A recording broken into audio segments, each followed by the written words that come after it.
Dear students, today we study the last part in the chapter Principles of Inheritance and Variation. Today we discuss about mutation, pedigree analysis, Mendelian disorders and chromosomal disorders.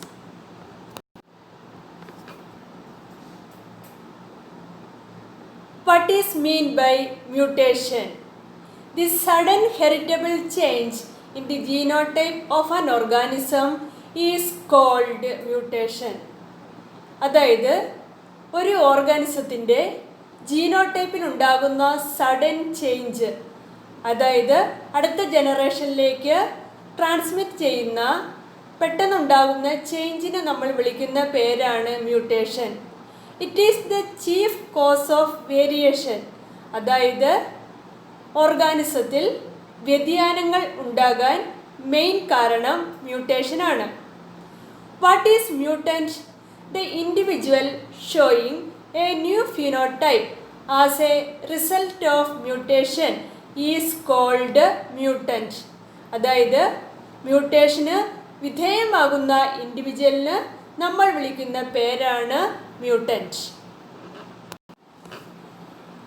Mutation എന്ന് പറയുന്നത് ജനിതകപരമായി ഉണ്ടാകുന്നതും അടുത്ത തലമുറയിലേക്ക് transmit ചെയ്യപ്പെടുന്നതുമായ പെട്ടെന്നുണ്ടാകുന്ന വ്യതിയാനങ്ങൾക്കാണ് നമ്മൾ mutation എന്ന് പറയുന്നത്.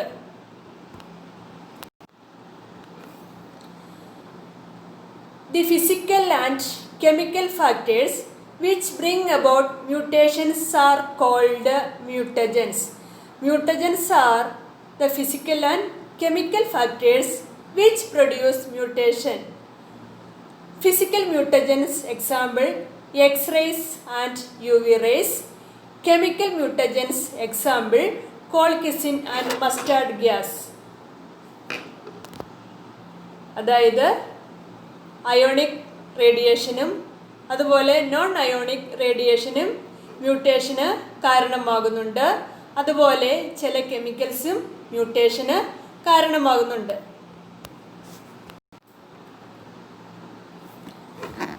മ്യൂട്ടേഷനെ തന്നെ നമുക്ക് പല രീതിയിൽ ഡിവൈഡ് ചെയ്യാം.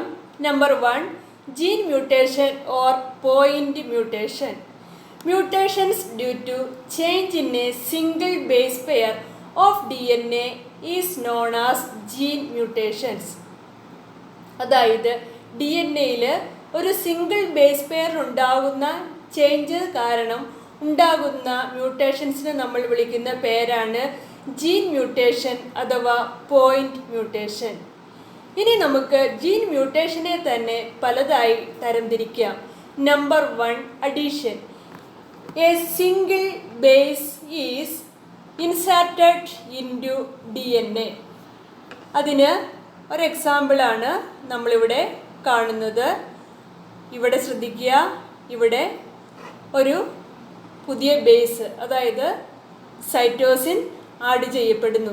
അങ്ങനെ DNA-യിൽ ഒരു സിംഗിൾ ബേസ് ആഡ് ചെയ്യുന്നത് മൂലം ഉണ്ടാകുന്ന മ്യൂട്ടേഷൻ, അഡീഷൻ മൂലമുണ്ടാകുന്ന ജീൻ മ്യൂട്ടേഷനാണ് ഇവിടെ നമ്മൾ കാണുന്നത്. ഇനി അടുത്തത് പ്രധാനമായിട്ടും deletion. A single base is deleted from DNA. DNA-യിൽ നിന്ന് ഒരു സിംഗിൾ ബേസിനെ ഡിലീറ്റ് ചെയ്യുമ്പോൾ ഉണ്ടാകുന്ന മ്യൂട്ടേഷൻ. നിങ്ങൾ പ്രധാനമായിട്ടും ഡയഗ്രാം ശ്രദ്ധിക്കുക. പ്രധാനമായിട്ടും സൈറ്റോസിനും ഗുവാനിനും ഇടയ്ക്കുള്ള തൈമിൻ എന്ന് പറയുന്ന ബേസ് ഡിലീറ്റ് ചെയ്യപ്പെടുകയാണ് ഇവിടെ കാണുന്നത്. അങ്ങനെ ഡിലീഷൻ വഴിയും ജീൻ മ്യൂട്ടേഷൻ ഉണ്ടാകുന്നുണ്ട്. അടുത്ത ജീൻ മ്യൂട്ടേഷനാണ് substitution. Replacement of a base pair with another is called substitution. അതായത് ഒരു ബേസിൻ്റെ സ്ഥാനത്ത് മറ്റൊരു ബേസ് അതിനെ സബ്സ്റ്റിറ്റ്യൂട്ട് ചെയ്തു വരുന്നുണ്ടാകുന്ന മ്യൂട്ടേഷൻ. അതിവിടെ ശ്രദ്ധിക്കുക. ഇവിടെ ഏതാണ്? തൈമിന് പകരം ഇവിടെ സൈറ്റോസിൻ ആണ്. ടിക്ക് പകരം സി ആണ് ഇവിടെ സബ്സ്റ്റിറ്റ്യൂട്ട് ചെയ്യുന്നത്. ഇതിന് പറയുന്ന പേരാണ് സബ്സ്റ്റിറ്റ്യൂഷൻ. അടുത്ത ശ്രദ്ധിക്കുക, frame shift mutation. Deletion or addition of single bases the reading frame shifted. അതായത് ഒരു DNA-യിൽ ഡിലീഷൻ മൂലമോ അഡീഷൻ മൂലമോ മാറ്റം വന്നു കഴിഞ്ഞാൽ അത് റീഡിംഗ് ഫ്രെയിമിനെ തന്നെ ഷിഫ്റ്റ് ചെയ്യുന്നു. ഇവിടെ നിങ്ങൾ ശ്രദ്ധിക്കുക. അതാണ് ഇവിടെ കാണുന്നതാണ് നമ്മൾ പ്രധാനമായിട്ടും ഏറ്റവും ആദ്യം കാണുന്ന നോർമൽ ട്രാൻസ്ലേഷൻ. അവിടെ രണ്ടാമത് എ എന്ന് പറയുന്ന ഫസ്റ്റ് അഡിനിൻ എന്ന് പറയുന്ന ബേസ് അവിടെ നിന്ന് മാറിക്കഴിയുമ്പോൾ അവിടുത്തെ റീഡിംഗ് ഫ്രെയിമിൽ വ്യത്യാസം വരുന്നു. ആദ്യത്തെ റീഡിംഗ് ഫ്രെയിം ത്രിയോണിൻ അർജിനിൻ എന്നാണെങ്കിൽ പിന്നെ വരുന്നത് അർജിനിൻ ഗ്ലൈസിൻ എന്നാണ്. രണ്ടാമത്തെ സ്റ്റെപ്പ് നോക്കുക. അവിടെ AC അഡിനും സൈറ്റോസിനും അവിടെ നമ്മൾ മാറ്റിക്കഴിഞ്ഞാൽ പിന്നെ ഉണ്ടാകുന്ന റീഡിംഗ് ഫ്രെയിം മറ്റൊരു പുതിയ റീഡിംഗ് ഫ്രെയിമാണ്. അവിടെ ഗ്ലൂട്ടാമിക് ആസിഡ് ആണ് അവിടെ സ്റ്റാർട്ടിങ്ങിലായിട്ട് വരുന്നത്. അങ്ങനെ സിംഗിൾ ബേസിൻ്റെ അഡീഷനോ ഡിലീഷനോ വഴി റീഡിംഗ് ഫ്രെയിം തന്നെ മാറ്റം ചെയ്യപ്പെടുന്ന രീതിയിലുള്ള മ്യൂട്ടേഷന് നമ്മൾ വിളിക്കുന്ന പേരാണ് frame shift mutation. Deletion or addition of single bases the reading frame shifted.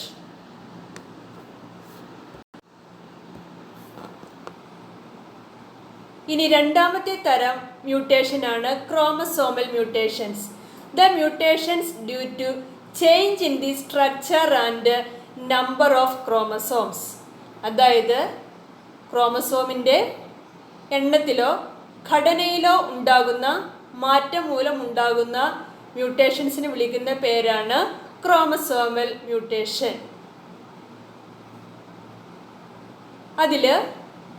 അതിൽ തന്നെ എന്താണ് ക്രോമസോമൽ അബറേഷൻ? അതായത് the abnormal structural change in the chromosomes.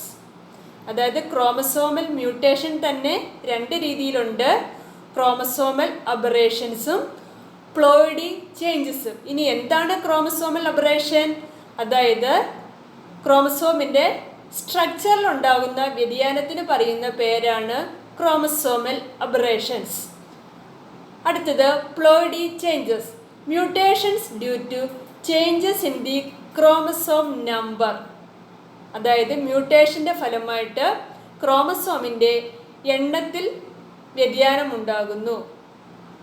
അങ്ങനെ ഉള്ള മ്യൂട്ടേഷൻ അതിന് പറയുന്ന പേരാണ് പ്ലോയിഡി ചേഞ്ചസ്. അതിനെ തന്നെ നമുക്ക് വീണ്ടും രണ്ടായിട്ട് ഡിവൈഡ് ചെയ്യാം. ഒന്ന് പോളിപ്ലോയിഡി, രണ്ട് അന്യൂപ്ലോയിഡി. ഇനി എന്താണ് polyploidy? Failure of cytokinesis after telophase stage of cell division results in an increase in a whole set of chromosomes in an organism. അതായത് നമ്മൾ നേരത്തെ പഠിച്ചിട്ടുണ്ട് സെൽ ഡിവിഷനിലെ ഡിഫറെൻറ്റ് സ്റ്റേജ്. അതായത് ടീലോഫേസ് സ്റ്റേജിന് ശേഷം സൈറ്റോകൈനസിസ് നടക്കാതെ വന്നാൽ അതിൻ്റെ ഫലമായിട്ട് whole set of chromosome increase ചെയ്യുന്നു. ആ കണ്ടീഷന് നമ്മൾ വിളിക്കുന്ന പേരാണ് പോളിപ്ലോയിഡി. ഇനി എന്താണ് aneuploidy? Failure of segregation of chromatids during cell division result in the gain or loss of chromosome. അതായത് സെൽ ഡിവിഷൻ നടക്കുന്ന സമയത്ത് ക്രോമാറ്റിഡ്സ് സെഗ്രിഗേറ്റ് ചെയ്യാതെ വരുന്ന സന്ദർഭത്തിൽ ഒന്നുകിൽ ചില ക്രോമസോമുകൾ നഷ്ടപ്പെടാം, അല്ലെങ്കിൽ ചില ക്രോമസോമുകൾ കൂടുതലായി വരാം. ആ കണ്ടീഷന് നമ്മൾ വിളിക്കുന്ന പേരാണ് aneuploidy.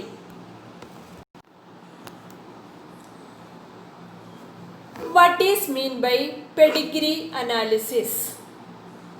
Pedigree is a diagram of family relationships that uses symbols to represent people and lines to represent genetic relationships. പ്രധാനമായിട്ടും പെഡിഗ്രി എന്ന് പറയുന്നത് എന്താണ്? ഒരു ഡയഗ്രമാണ്. ആ ഡയഗ്രാം എന്തിനെ സൂചിപ്പിക്കുന്നു? അത് ഫാമിലി റിലേഷൻഷിപ്സിനെയാണ് സൂചിപ്പിക്കുന്നത്. അതുപോലെ തന്നെ പെഡിഗ്രി അനാലിസിസ് നമ്മൾ ഉപയോഗിക്കുന്നത് ചില സിംബൽസ് ഉപയോഗിക്കും. ആ സിംബൽസ് നിങ്ങൾക്ക് ഇവിടെ കാണാം. കുറച്ച് ചതുരങ്ങൾ, റെക്റ്റാങ്കിൾസ്, അതുപോലെ സർക്കിൾസ് ഒക്കെ ഇവിടെ നമുക്ക് കാണാൻ സാധിക്കും. ഇങ്ങനെയുള്ള ഈ സിംബൽസ് പീപ്പിളിനെയാണ് റെപ്രസെൻ്റ് ചെയ്യുന്നത്. അതുപോലെ അവയ്ക്കിടയിൽ ചില ലൈൻസ് കാണാം. ആ ലൈനുകൾ ആ വ്യക്തികൾ തമ്മിലുള്ള ജനറ്റിക് റിലേഷൻഷിപ്പിനെയാണ് സൂചിപ്പിക്കുന്നത്. What is the importance of pedigree analysis? Pedigree analysis help to determine the inheritance of a particular trait, abnormality or disease in a family tree over generations. അതായത് പ്രധാനമായിട്ടും ഒരു ഫാമിലി ട്രീയിൽ ഒരു പർട്ടിക്കുലർ ക്യാരക്ടറിൻ്റെ ഇൻഹെറിറ്റൻസിനെ കുറിച്ച് പഠിക്കുവാനായിട്ട് നമ്മൾ പെഡിഗ്രി അനാലിസിസ് ഉപയോഗിക്കുന്നു. അതുപോലെ തന്നെ ഒരു ഫാമിലിയിൽ ജനറേഷൻസായി കാണുന്ന അബ്നോർമാലിറ്റിയെക്കുറിച്ചോ ജനറ്റിക് ഡിസീസിനെ കുറിച്ചോ പഠിക്കുവാനും നമ്മൾ പെഡിഗ്രി അനാലിസിസ് ഉപയോഗിക്കുന്നു.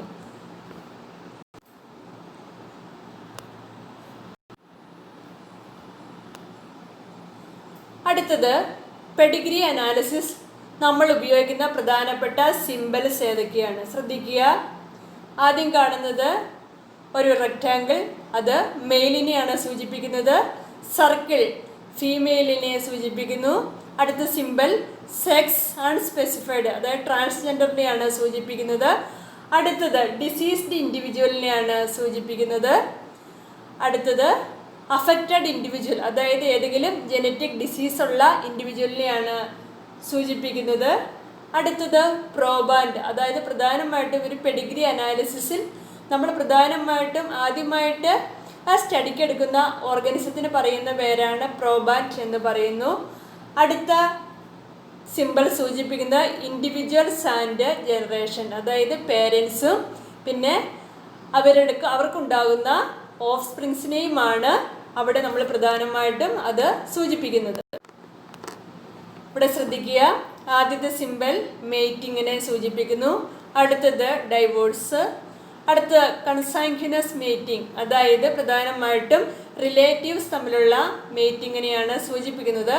അടുത്ത ഡൈസൈഗസ് ട്വിൻസ്, അതായത് പ്രധാനമായിട്ടും ഫ്രറ്റേണൽ ട്വിൻസിനെ സൂചിപ്പിക്കുന്നു. മോണോസൈഗസ് ട്വിൻസ്, അതായത് ഐഡൻറ്റിക്കൽ ട്വിൻസിനെ സൂചിപ്പിക്കുന്നു. താഴെ കാണിക്കുന്ന സിമ്പൽ അബോർഷനെയാണ് സൂചിപ്പിക്കുന്നത്. പ്രധാനമായിട്ടും അപ്പോൾ ഈ പറയുന്ന ഇതിങ്ങനെ പെഡിഗ്രി അനാലിസിസിൽ നമ്മൾ ചില സിംബൽസ് ഉപയോഗിക്കുന്നു, ചില ലൈൻസ് ഉപയോഗിക്കുന്നു. അത് പീപ്പിളിനെയും അവർ തമ്മിലുള്ള ജനറ്റിക് റിലേഷൻഷിപ്പിനെയുമാണ് റെപ്രസെൻറ്റ് ചെയ്യുന്നത്.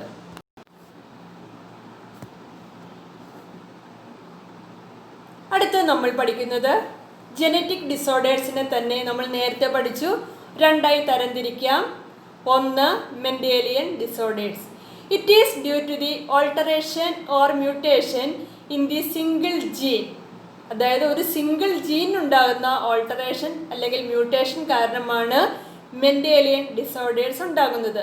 ഇനി അതിന് നമുക്ക് പഠിക്കാനുള്ളത് 3 എക്സാമ്പിൾസ് ആണ്. അതിലൊന്നാമത്തത് haemophilia, sex linked recessive disorder, അതായത് ഇതൊരു റെസസീവായിട്ടുള്ള ഡിസോർഡറാണ്. ഇത് നമ്മുടെ സെക്സ് ക്രോമസോമിനെയാണ് അഫക്റ്റ് ചെയ്യുന്നത്. Clotting of blood is delayed. നമുക്കറിയാം ഹീമോഫീലിക് ആയിട്ടുള്ള ആളുകളുടെ മെയിൻ പ്രശ്നം എന്താണ്? അവർക്ക് ബ്ലഡ് ക്ലോട്ടിങ് താമസം നേരിടുന്നു. അത് കാരണം ഒരു ചെറിയ മുറിവുണ്ടായാൽ വരെ ബ്ലീഡിങ്ങും അതുപോലെ തന്നെ ഒരുപക്ഷെ അത് മരണത്തിനും കാരണമായേക്കാം. ശ്രദ്ധിക്കുക, heterozygous female is a carrier and transmit the disease to their sons. This disease exhibits in alternate generations, that is father to daughter to grandsons. This type of inheritance is known as criss-cross inheritance. പ്രധാനമായിട്ടും haemophilia ഡിസീസിൻ്റെ കാര്യത്തിൽ females, അതായത് heterozygous കണ്ടീഷനിലുള്ള females ക്യാരിയറായിട്ടാണ് act ചെയ്യുന്നത്. അവരെന്ത് ചെയ്യുന്നു? അവർ ക്യാരിയറായിട്ട് act ചെയ്തിട്ട് അവർ ഡിസീസിനെ അവരുടെ ആൺകുട്ടികളിലേക്ക്, സൺസിലേക്ക് transmit ചെയ്യുന്നു. അതായത് ഹീമോഫീലിയ എന്ന് പറയുന്ന രോഗം ഒന്നിടവിട്ട ജനറേഷൻസിലാണ് കൂടുതൽ കാണുന്നത്. അതായത് ഒരച്ഛനിൽ നിന്ന്, ഹീമോഫീലിക് ആയിട്ടുള്ള അച്ഛനിൽ നിന്ന് മകളിലേക്ക് അത് ട്രാൻസ്മിറ്റ് ചെയ്യുന്നു. ഈ മകൾ മിക്കവാറും കേസുകളിൽ ക്യാരിയറായിട്ട് ആക്ട് ചെയ്യും. മകൾക്ക് രോഗമുണ്ടാവില്ല, പക്ഷെ ക്യാരിയറായിട്ട് ആക്ട് ചെയ്യും. ആ മകൾ വിവാഹം കഴിഞ്ഞതിന് ശേഷം മകളുടെ ആൺകുട്ടികൾക്കാണ് ഈ രോഗം ഉണ്ടാകുന്നത്. അങ്ങനെ ഒന്നിടവിട്ടുള്ള ജനറേഷനിൽ ഈ രോഗം കാണപ്പെടുന്നു. ഈ ടൈപ്പിലുള്ള ഇൻഹെറിറ്റൻസിന് നമ്മൾ വിളിക്കുന്ന പേരാണ് Chris cross inheritance. Queen Victoria was A carrier of this disease and known as royal disease. Haemophilia എന്ന് പറയുന്ന ഈ ഡിസീസ്, ഈ ജനറ്റിക് ഡിസീസ്, ഇതിനെ നമ്മൾ റോയൽ ഡിസീസ് എന്ന് വിളിക്കും. കാരണം ക്വീൻ വിക്ടോറിയ ഈ ഡിസീസിന് കാരിയറായിട്ട് ആക്ട് ചെയ്തിരുന്നു.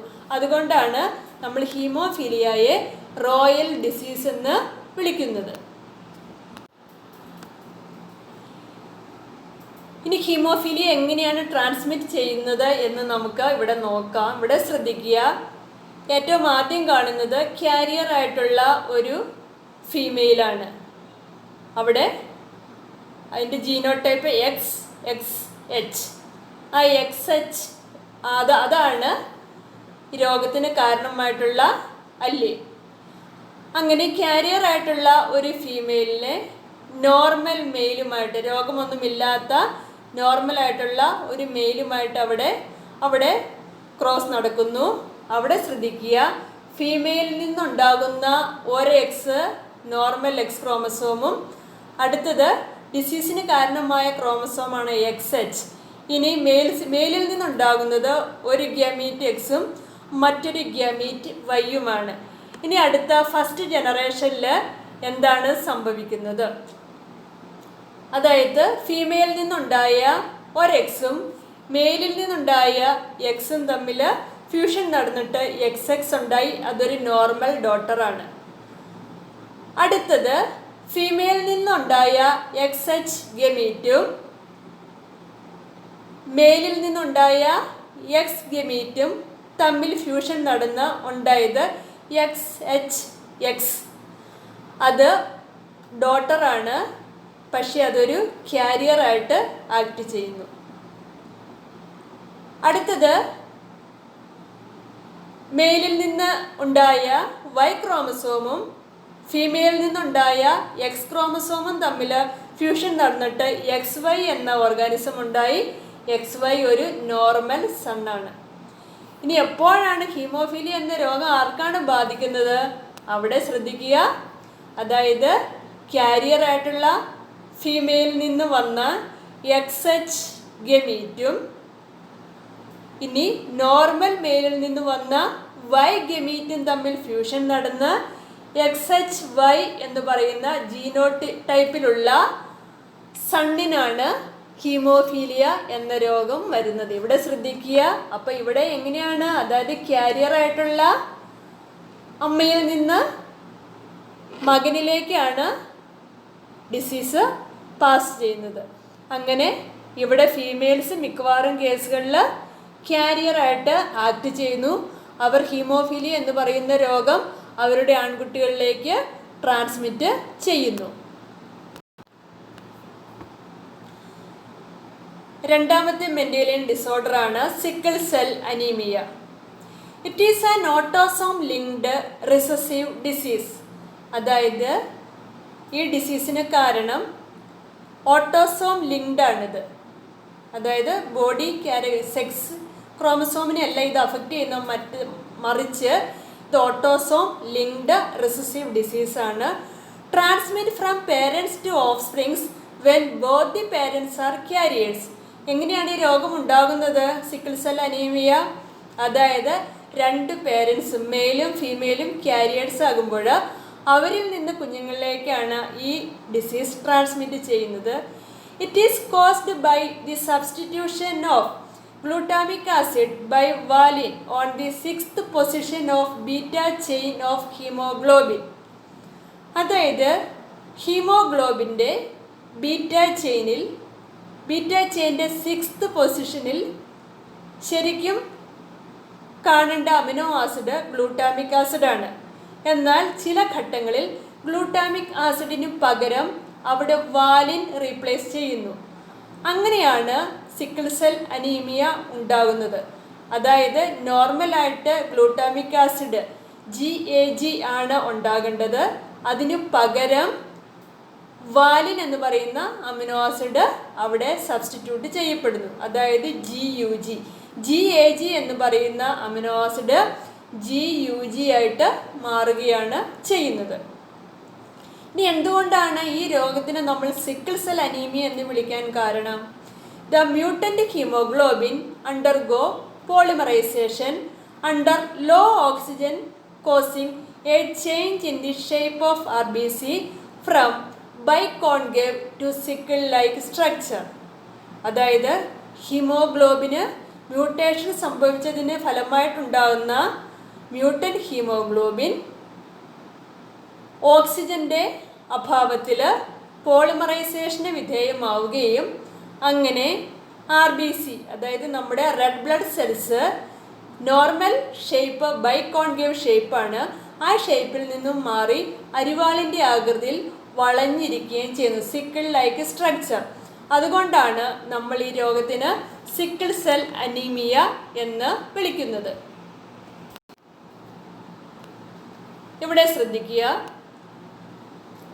സാധാരണ നോർമൽ ഹീമോഗ്ലോബിൻ എന്ന് പറയുന്നത് HbA ആണ്.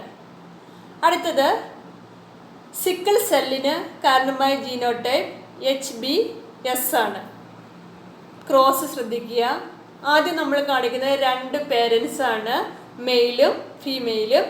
ഇതിൽ 2 പേരും ക്യാരിയേഴ്സ് ആണ്. അവരുടെ genotype HbA HbS, HbA HbS. ഇനി അവരിൽ നിന്നുണ്ടാകുന്ന ഓഫ് സ്പ്രിങ്സ് ആണ്. അതായത് ഓരോ പാരന്റിൽ നിന്നും HbA HbS എന്നീ ഗമീറ്റ്സുകൾ ഉണ്ടാകുന്നു. ആ ഗമീറ്റുകൾ തമ്മിൽ ഫ്യൂസ് ചെയ്തിട്ടുണ്ടാകുന്ന ഓഫ് സ്പ്രിങ്സ് ആണ്.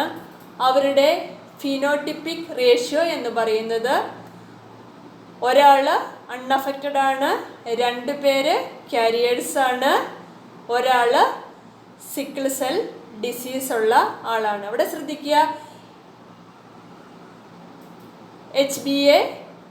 HbA എന്ന് പറയുന്നത് അൺഅഫക്റ്റഡ് ആണ്,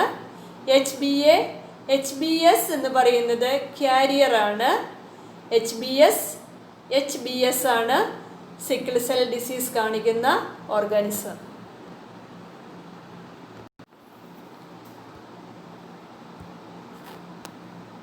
മൂന്നാമത്തെ മെൻഡേലിയൻ ഡിസോർഡർ ആണ് phenyl ketonuria.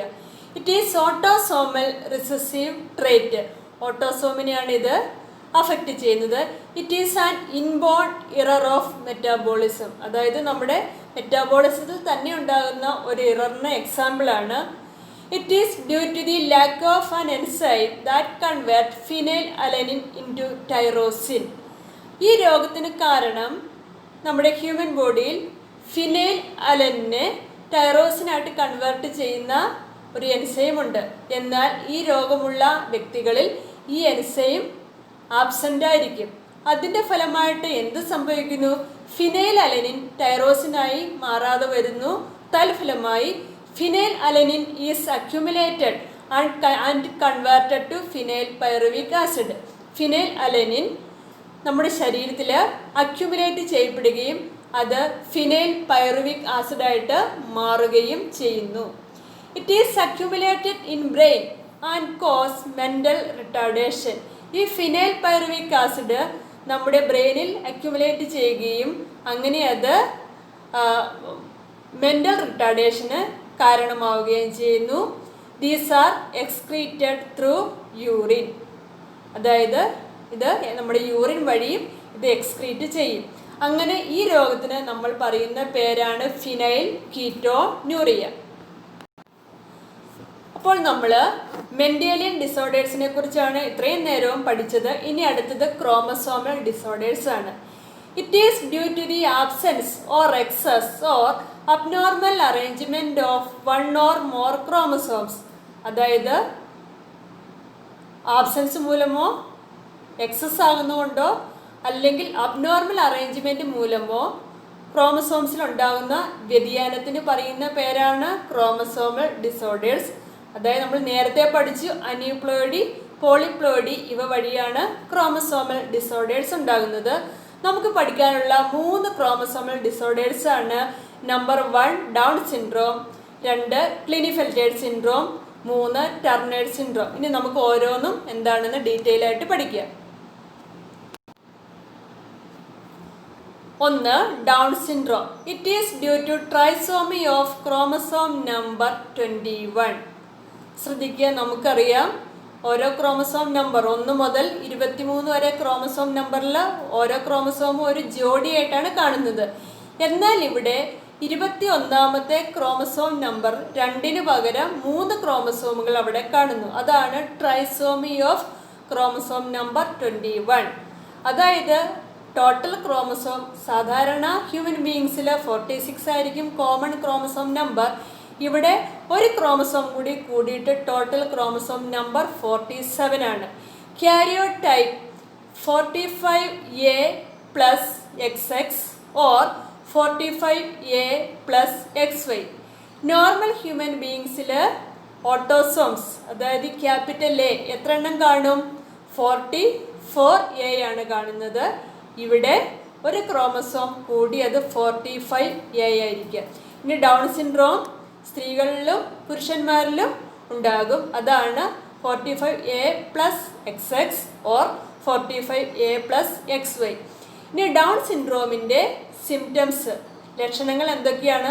Short stature, mental retardation, congenital heart disease, partially open mouth with furrowed tongue. ഇവയെല്ലാമാണ് പ്രധാനമായിട്ടും ഡൗൺ സിൻഡ്രോമിൻ്റെ ലക്ഷണങ്ങൾ. അവർക്ക് ചെറുപ്പത്തിൽ തന്നെ ഹാർട്ട് ഡിസീസ് ഉണ്ടാകും, മെൻ്റൽ റിട്ടാർഡേഷൻ ഉണ്ടാകും, അതുപോലെ പാർഷ്യലി ഓപ്പൺ മൗത്ത് ആയിരിക്കും, ഫറോവ്ഡ് ടങ് ആയിരിക്കും, ഷോർട്ട് സ്റ്റാച്ചർ ആയിരിക്കും. രണ്ടാമത്തെ എക്സാമ്പിളാണ് Klinefelter syndrome. It is due to the presence of an additional copy of X chromosome. അതായത് സാധാരണ പുരുഷന്മാരിൽ ക്രോമസോം സെക്സ് ക്രോമസോം എങ്ങനെയായിരിക്കും? XY ആയിരിക്കും. എന്നാൽ ഇവിടെ XYക്ക് പകരം അഡീഷണൽ ഒരു എക്സും കൂടി കൂടുതലായിട്ട് വരുന്നു, XXY ആണ്. അതായത് ഇവിടെ ക്രോമസോം സംഖ്യ എന്ന് പറയുന്നത് 47 ആയിരിക്കും. അതായത് 44 ഓട്ടോസോംസും പിന്നെ സെക്സ് ക്രോമസോം ഇവിടെ 3 എണ്ണം കാണും, XXY. Karyotype 44A plus XXY. ഇനി സിംറ്റംസ് എന്തൊക്കെയാണ്? Sterile male. ക്ലിനിഫെൽറ്റേഡ് സിൻഡ്രോം മെയിൽസിലായിരിക്കും കാണുന്നത്, അവർ സ്റ്റെറൈൽ ആയിരിക്കും. ടോൾ സ്റ്റാച്ചർ, ബ്രസ്റ്റ് ഡെവലപ്മെൻറ്റ്, അതായത് സ്ത്രീകളെ പോലെ ബ്രസ്റ്റ് ഡെവലപ്പ് ചെയ്യും, അതിന് പറയുന്ന പേരാണ് ഗൈനക്കോമാസ്റ്റിയ. പുവർ ബിയർഡ് ഗ്രോത്ത്, അതായത് അവർക്ക് മുഖത്ത് സെക്കൻഡറി സെക്ഷൽ ക്യാരക്ടറിൽ വരുന്നതാണ് താടി, മീശ, ഇതിൻ്റെയൊക്കെ അളവ് വളരെ കുറവായിരിക്കും. അതാണ് ക്ലിനിഫെൽറ്റേഡ് സിൻഡ്രോം. അടുത്തത് Turner syndrome. It is due to the absence of one of the X chromosome. അതായത് ടർണേഡ് സിൻഡ്രോം സ്ത്രീകളിലാണ് കാണുന്നത്. പ്രധാനമായിട്ടും സ്ത്രീകളിലെ ക്രോമസോം സെക്സ് ക്രോമസോം XX ആയിരിക്കും. ഇവിടെ ഒരു എക്സ് കുറഞ്ഞിട്ട് അത് വെറും എക്സ് മാത്രമാണ്. അപ്പോൾ ഇവിടെ ടോട്ടൽ ക്രോമസോം നമ്പർ 45 ആണ്. കാരിയോടൈപ്പ് എന്ന് പറയുന്നത് 44A plus X0.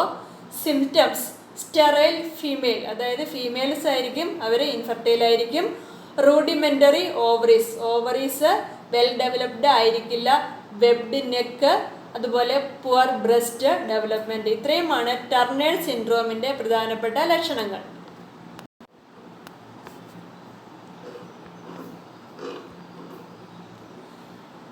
അപ്പോൾ ഇന്ന് നമ്മൾ കുറേ കാര്യങ്ങൾ പഠിച്ചു. ഏതൊക്കെയാണ് നമ്മൾ പഠിച്ചത്? മ്യൂട്ടേഷൻ, മ്യൂട്ടേഷൻ തന്നെ ജീൻ മ്യൂട്ടേഷൻസ് ഉണ്ട്, അതുപോലെ തന്നെ ക്രോമസോമൽ ഡിസോർഡേഴ്സ് ഉണ്ട്. പിന്നെ എന്താണ് pedigree analysis, what is the importance of pedigree analysis.